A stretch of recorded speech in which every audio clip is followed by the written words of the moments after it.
नहीं, वो अपनी दुनिया में ये कैरेक्टर रहता है और जैसे कि मैंने कहा ये सारी इम्परफेक्शंस उसमें है।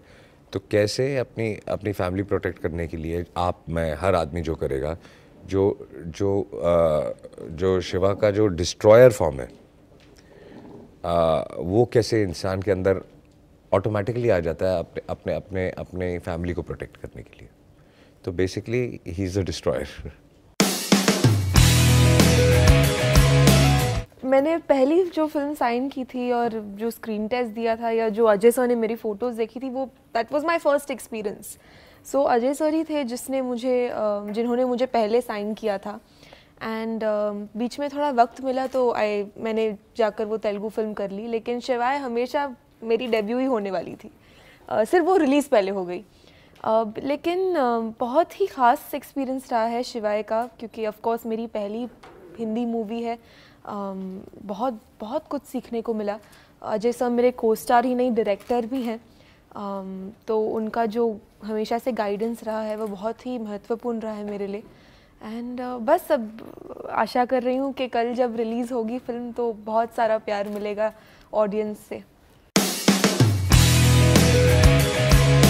I just did. It's basically a father-daughter emotional drama, and how exactly what I just told you. How a parent can go to what length to protect his child. I mean, I'm sure अगर आप if you're a father you'll understand, but if you're a son also you'll understand. So वो bond कभी ख़त्म नहीं होता. वो bond आप चाहे भटक सकते हैं बीच में, लेकिन इवेंचुअली वो बॉन्ड सामने आता ही है। और अल्टीमेटली कोई भी प्रॉब्लम आ जाए, अगर आपकी फैमिली के साथ झगड़ा भी है, तो इवेंचुअली वही खड़े होते हैं आपके लिए। There is no message. This is the bond I'm talking about. It's a family drama. It's an emotional this thing connect. Our culture, हमारा जो culture है वो culture it talks about हमारे यहाँ कुछ लोग हो गए हैं जो वेस्ट कल्चर को बहुत ज़्यादा अपना रहे हैं। I am still a very middle class person. I live with my family, I live with my parents. और मैं उन चीज़ों में बिलीव करता हूँ कि सारी ज़िंदगी उन्होंने आपको देखा, आपका ख्याल रखा है। अचानक आप जब उनको आपकी ज़रूरत है तो you can't just leave them, and you can not. I mean अगर आप डीपली अंदर देखें तो हाउ कैन यू। और यही मैं अपने बच्चों को सिखाता हूँ जब वो देखते हैं कि how I behave with my parents, they behave with my parents. तो यही एक प्रोग्रेस आगे लेके जाता है। तो ये सिखाने वाली बात नहीं है, जो हमारा कल्चर है उसी को एक मेंटेन करने वाली बात है, जो वेस्ट में भी लोग चाहते हैं। एक्चुअली अलग होने का कल्चर हो गया है, लेकिन पछताते भी हैं, और जब ज़रूरत पड़ती है तो वापस भाग के भी आ जाते हैं, और इवेंचुअली फैमिली खड़ी होती है। एक्शन इमोशनल ड्रामा, बिकॉज आप इमोशनल ड्रामा कहीं भी किसी भी सिनारियो में ले जा सकते हैं। आप इसे घर के अंदर कर सकते हैं, आप इसे एक एक्शन सिचुएशन में कर सकते हैं। तो बेसिकली जैसे कि आपने ट्रेलर में देखा कि एक्शन है, लेकिन इमोशनल एक्शन है। एक्शन इस वजह से नहीं, एक्शन भी एक पिक्चर का एक इमोशन है कि अगर आदमी लड़ भी रहा है, अपनी फैमिली के लिए लड़ रहा है, तो उसकी शक्ल पे दर्द है। वो लोगों को मारते वक्त भी उसकी शक्ल पे दर्द है। वो मारने की वजह से, क्योंकि उसे मारना है, इस वजह से नहीं मार रहा है। देखिए, ये तो पता नहीं। आई थिंक मेरी किस्मत बहुत अच्छी है कि बहुत एक्टर ये कोशिश करते हैं कि वो हर किस्म का जॉनर करें, और उनकी हर जॉनर में उनकी फिल्में एक्सेप्ट नहीं होती। मेरी कॉमेडीज़ भी चली हैं, मेरी इमोशनल ड्रामास भी चली हैं, एक्शन फिल्में भी चली हैं। तो मुझे एक मौका मिल जाता है कि अलग अलग चीज़ें करने का। और एक एक्टर के लिए कोई जॉनर नहीं होता, वो चाहता है कि अलग अलग जॉनर करे, एक लेबल ना हो। इसी और जो एक्टर सब जॉनर कर सकता है, I think he is the only complete actor. So कोशिश यही रहती है कि जॉनर को रोटेट करते रहें, और काम करते वक्त आदमी ये नहीं सोचता कि आज मैं कौन से जॉनर की शूटिंग करने जा रहा हूँ। वो कैरेक्टर जाके बन जाता है वहाँ पे। तो एक्टिंग का और जॉनर का कोई लेना देना नहीं। देखिए मैं ज़्यादा बात नहीं करता हूँ। जब भी बात करता हूँ, जो मेरा दिल कहता है मैं वो बात कहता हूँ। तो इसमें हिम्मत की ज़रूरत नहीं है। आई थिंक इसमें जैसे कि मैंने कहा कि आपको अपने आप से ऑनेस्ट होना, आपको जो लगता है आप बोल दें। कई बार लोग उसका गलत मतलब भी निकाल लेते हैं, बट जब आप सही चीज़ बोलते हैं तो फिर धीरे धीरे लोग एक्सेप्ट भी करते हैं। तो इसमें हिम्मत की बिल्कुल ज़रूरत नहीं है। I think this is my upbringing. इसी हिसाब से मैं हूँ। मैं किसी की लाइफ में इंटरफेयर नहीं करता, मैं अपनी ज़िंदगी खुद जीता हूँ। लेकिन अगर मुझे कुछ लगता है या मुझे कहीं तकलीफ़ आती है मैं बोलता हूँ। और लोगों को पता चले कि अल्जाइमर्स क्या होता है। और इस फिल्म में तो this is the first commercial film, और जैसा कि मैंने कहा कि ये जो इमोशन जिसकी वजह से ये कहानी बनी, ये इमोशन मैं बहुत स्ट्रांगली फील कर रहा था, इसलिए हमने इस कहानी पे काम किया। और मुझे ऐसे लगता है कि जो इमोशन आप खुद बहुत स्ट्रांगली फील करते हैं उसे कोई और कन्वे नहीं कर सकता, आपको खुद करना पड़ता है। जब मैं बड़ी हो रही थी तो हमारा बहुत ही साधारण परिवार है, हम बहुत ही सिंपल लोग हैं घर पे। आप मानेंगे नहीं, घर पर एक फिल्म मैगज़ीन अब तक नहीं आती है। तो काफ़ी वक्त तक जब मैं बड़ी हो रही थी मेरे जहन में ये नहीं था कि मेरी नानी नाना एक्टर्स हैं या मम्मी डैडी एक्टर्स हैं। They were just basically my grand parents and my parents. बड़ी होकर जब एक सर्टन एज आई, then I started watching their movies and all of that. लेकिन जो फिल्मों में आने का मेरा वो जज्बा था वो आई थिंक बहुत बहुत छोटे उम्र से था। And I don't think that was because of my family being in the movies. लेकिन मुझे खुद नाचने का बहुत शौक था, मिरर में मैं डायलॉग बोलती रहती थी, तो वो बचपन से अंदर वो था।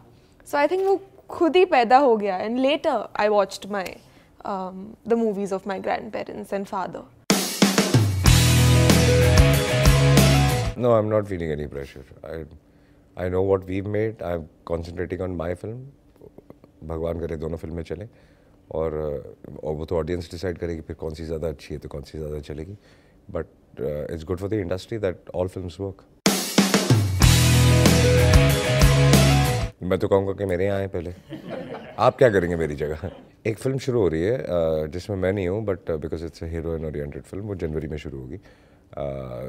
that's our production, वो काजल के साथ वो शुरू हो रही है।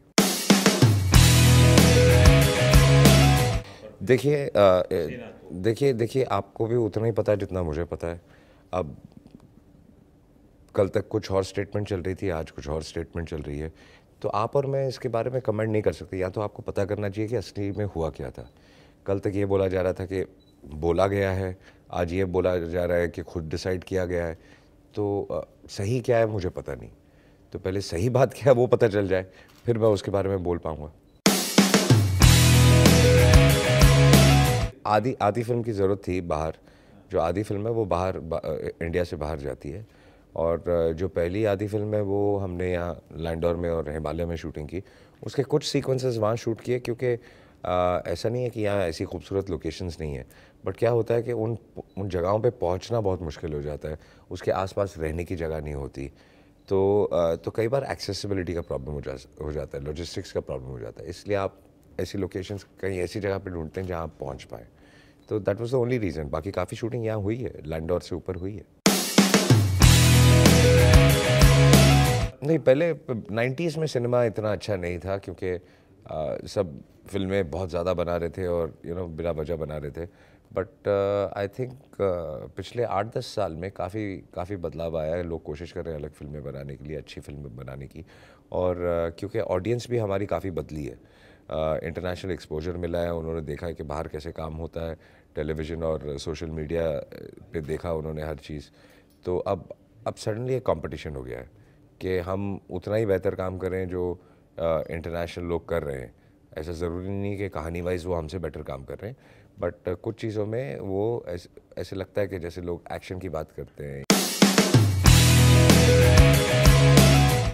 शिवाय is releasing in the maximum countries for the first time. How many countries? More than 60 countries. Okay. And I can show you a mail I got last night that Reliance ने भी कहा कि it's one of the biggest releases it is the biggest release they have ever done. मतलब कि Switzerland, Poland जैसी जगहों पे भी ये फिल्म रिलीज़ हो रही है जहाँ हिंदुस्तानी पिक्चर रिलीज़ नहीं होती। And that has only happened because of the trailer. That's what I was trying to tell you, कि जो ट्रेलर की वहाँ से भी, वेस्ट से भी और यूरोप से जो अप्रिसिएशन आई है कि उन्होंने कुछ ऐसा देखा नहीं है। एंड इस वजह से ये फिल्म ऐसी जगह पे जा रही है। I mean I never expected films to release in Switzerland, Poland and ऐसी इतनी कंट्रीज, 60 कंट्रीज है। आई डोंट थिंक मैंने जॉनर और इन सब चीज़ों के बारे में सोचा है, बिकॉज आई थिंक अगर मैं एक्टर बनना चाहती हूँ तो फिर हर किस्म की स्टोरी में मुझे काम करना पड़ेगा, हर किस्म का कैरेक्टर निभाना पड़ेगा, एंड वो एक अच्छी जर्नी बनेगी मेरी। एंड आई थिंक इस वक्त मैं इतनी नई हूँ, I have not even one film old, तो आई डोंट थिंक कि मैं उस पोजीशन में हूँ कि मैं चूज कर पाऊँ। और ये ज़माना you know? अब आप जो बात कर रहे हैं कि एक हीरोइन का करियर 8-10 साल रहता है, वो तो बदल चुका है। आई थिंक 25 साल से तो काजल, ऐश्वर्या सब काम कर रहे Yeah, हैं। exactly. नहीं, देखिए उसके लिए टैलेंट भी चाहिए ना। अगर आप बोलेंगे कि बिना टैलेंट के आप 100 साल काम करेंगे तो ऐसा तो नहीं चलेगा। ऑडियंस आपको तभी प्यार देगी, तो उससे उम्र का लेना देना नहीं है, टैलेंट का लेना देना है। तो टैलेंट इसमें भी है, ये धीरे धीरे ये भी ग्रो करेगी। तो लेकिन ये बात ख़त्म हो गई है कि हीरोइन का दौर 8-10 साल का रहता है। टैलेंट का कोई दौर नहीं होता, टैलेंट चलता रहता है। आप बट ये आप में डिपेंड करता है कि आप में कितना टैलेंट है और आप कितनी मेहनत से काम करते हैं।